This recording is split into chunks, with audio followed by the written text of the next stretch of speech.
परेशान तो रहूंगा ना पार्वती। आखिर एक बेटी का बाप जो ठहरा। पार्वती, अब उसके हाथ पीले करने का समय आ गया है। पर हमारी आनंदी तो अभी सिर्फ 9 साल की है। अभी तो उसके पढ़ने लिखने और खेलने कूदने के दिन हैं। देख पार्वती, लड़कियां पराया धन होती है और जितना जल्दी इन्हें घर से विदा कर दे उतना अच्छा है। कल से आनंदी की पढ़ाई लिखाई बंद। पर बापू, इसमें मेरी क्या गलती है? आप मुझे पढ़ाई करने क्यों नहीं देते? तेरी गलती है कि तू एक लड़की है। लड़का होती तो क्या बापू? लड़का होती तो क्या? ऐ लड़की, ज्यादा जबान ना चला, नहीं तो जबान हलक से खींचकर बाहर निकाल दूंगा। बापू, मैं पढ़ लिख कर कुछ बनना चाहती हूँ। मेरी पढ़ाई ना रोको बापू। आनंदी, तुझे पढ़ना है तो पढ़, लेकिन सारी उम्र बाप की छाती पर यूं बोझ बनकर ना बैठ। पर बापू, अभी तो मेरी उम्र पढ़ाई लिखाई की है। मुझे पढ़ लिख कर डॉक्टर बनना है। पढ़ाई पढ़ाई पढ़ाई, आज तो तेरी किताबों का काम तमाम करके ही छोड़ूंगा। ये ले। नहीं बापू, मत छोड़ो बापू। मत छोड़ी। नहीं बापू, नहीं। बापू, ये तुमने क्या किया? तुमने मेरी इन किताबों को ही नहीं फाड़ा बापू, मेरी किस्मत फाड़ दी, मेरी किस्मत। ये कॉपी किताबें ना सिर्फ छोरों के हाथ में अच्छी लगती है। लड़कियों के हाथ में तो सिर्फ मेहंदी अच्छी लगती है, मेहंदी। पर बापू, मैं लड़की हूँ तो क्या हुआ? लड़का और लड़की तो हमारी दोनों आंखों के समान होते हैं। और यह एहसान मान कि अब तक जिंदा है तू। कहीं बचपन में गला दबा कर मार दिया होता तो यह तेरी बकबक नहीं सुननी पड़ती आज। पर बापू, मुझे चूल्हा जलाना अच्छा ना लगे है। देख छोरी, जितना जल्दी हो तू चूल्हा जलाना सीख ले, उतना ही अच्छा है तेरे लिए। और हाँ, तेरा ब्याह तो होगा, वो भी कल के कल। अबला जीवन है तुम्हारी यही कहानी।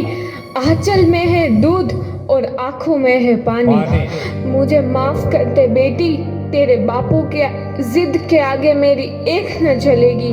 माफ कर दे बेटी, मुझे माफ कर दे। इस प्रकार मात्र 9 वर्ष की छोटी उम्र में आनंदी का विवाह गोपाल राव जोशी से हो गया। बाल विवाह एक सामाजिक कुरीति है और इस कुप्रथा का शिकार होना पड़ा आनंदी को। 5 वर्ष बाद आनंदी 14 साल की हो गई है। उसके घर एक शिशु ने जन्म लिया है। देखते हैं आगे। इससे तो बहुत तेज बुखार है। आप बिना कुछ भी बोलते हैं, दीजिए मुझे। माधव, जल्दी से वैद्य जी को बुला के लाओ। जी, अभी बुला के लाता हूँ। ये तुम क्या कर रही हो आनंदी? भगवान की विभूति लगा रही हूँ। बस करो आनंदी, ये सब अंधविश्वास है। अरे आप यकीन तो कीजिए, भगवान की कृपा से इसका माथा ठंडा हो रहा है और बुखार भी उतर गया है ना बाबू? देखिए, दीजिए मुझे। उठो बाबू, आंखें खोलो, तुम्हें तुम्हारी माँ बुला रही है। आंखें खोलो, देखिए ना इसे क्या हो गया है। आंखें भी नहीं खोल रहा। आंखें खोलो बेटा। आप चुप क्यों है? आंखें खोलो बेटा, आंखें खोलो। आनंदी, हमारा बेटा कभी आंखें नहीं खोलेगा। नहीं, ऐसा नहीं हो सकता। मेरे बेटे को मुझसे कोई नहीं छीन सकता, कोई नहीं छीन सकता। पागल मत बनो आनंदी। माधव,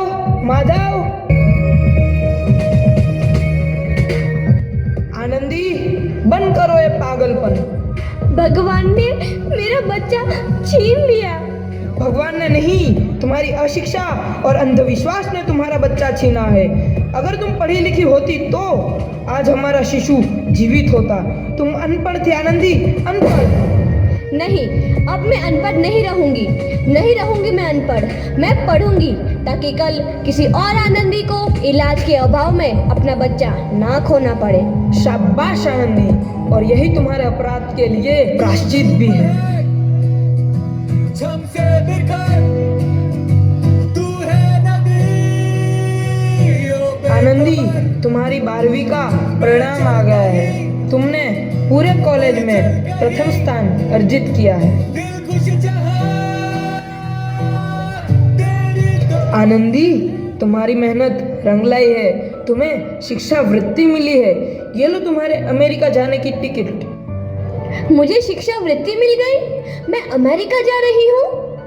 पर ये सब मैं अकेले कैसे कर पाऊंगी? आनंदी, अपने आप को इतना कमजोर क्यों समझ रही हो? फिर इतना पढ़ने लिखने का क्या फायदा? तुम अभी गवार की गवार नहीं हूँ मैं अब गवार।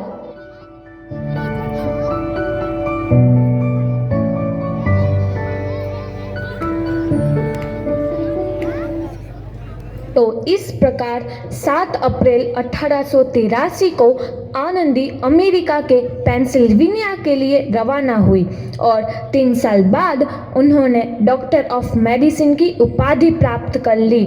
इधर आनंदी के पिता की तबीयत बहुत खराब है। आगे क्या होता है देखते हैं।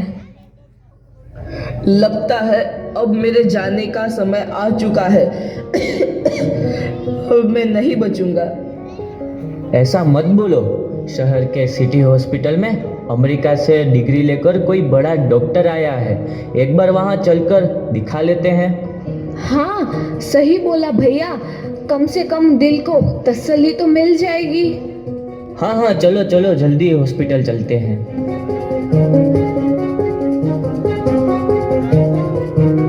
इस मरीज की हालत तो बहुत ही खराब है। कोई चमत्कार ही इसे बचा सकता है। ऐसा मत बोलो भाई।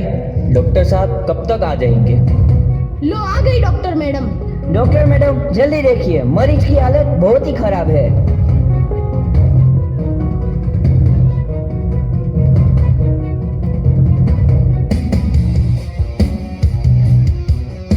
अब आप बिल्कुल ठीक हैं।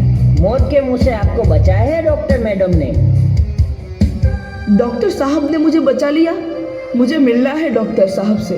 डॉक्टर साहब नहीं, डॉक्टर मैडम बोलो। डॉक्टर मैडम, उन्होंने ही तुम्हें जीवन दान दिया है। लो आ गई डॉक्टर मैडम, मिल लो उनसे। डॉक्टर मैडम, आपका बहुत बहुत धन्यवाद। आपने मेरी जान बचाई। इसके बदले में मैं गरीब भला आपको क्या दे सकता हूँ? वचन चाहिए मुझे कि कभी ये नहीं कहोगे कि लड़कियां कुछ नहीं कर सकती। वचन? ये कैसा वचन? अरे श्यामलाल, तुमने पहचाना नहीं? तुम्हारी बेटी आनंदी। आनंदी? मेरी बेटी आनंदी डॉक्टर? हाँ बापू, वही आनंदी जिसके लिए बचपन में तूने चूल्हा और दुल्हा के अलावा कुछ नहीं सोचा था। आनंदी, आनंदी मेरी बेटी, मुझे माफ कर दे। मैं तेरा गुनहगार हूँ बेटी। नहीं नहीं बापू, वही आनंदी जिसके हाथ पीले करके तुम उसकी सारी जिंदगी काला कर देना चाहते थे। माफ कर दे मुझे मेरी बच्ची, माफ कर दे। मैं तेरा अपराधी हूँ मेरी बच्ची, माफ कर दे। नहीं बापू, मैंने तो तेरा एहसान चुकाया है। याद है ना अपना एहसान जो बचपन में तुमने मुझ पर किया था? ताने सुना सुना कर जीते जी मार डाला था मुझको। अब बोल, और किस किस को मारेगा? आनंदी बेटी, मुझे माफ कर दे मेरी बच्ची। मैं तेरा गुनहगार हूँ। बापू, आपने ही तो बोला था किताबें सिर्फ बेटों के हाथ में अच्छी लगती है, बेटियों के हाथ में तो सिर्फ मेहंदी। बेटों और बेटियों में फर्क करना दो आंखों में फर्क करने समान है। एक का पढ़ना और दूसरे का ना पढ़ना सामाजिक अंधकार है बापू, सामाजिक अंधकार। उपकार मांगता हूँ मैं तुझ जैसी बेटी का, जिसने सारी उम्र मुझसे कुछ ना मांगा तो सिर्फ बराबरी का दर्जा। वरना सच तो यह है कि मैं तेरी माफी के लायक भी ना हूँ। मुझ जैसा बाप तेरी बराबरी कर सके उसके मैं लायक भी ना हूँ मेरी बेटी, लायक भी ना हूँ। अपने बापू को क्या माफ नहीं करोगी आनंदी? माफ कर दो आनंदी, माफ कर दो। सुबह का भूला यदि शाम को घर लौट आए तो उसे भूला नहीं कहते।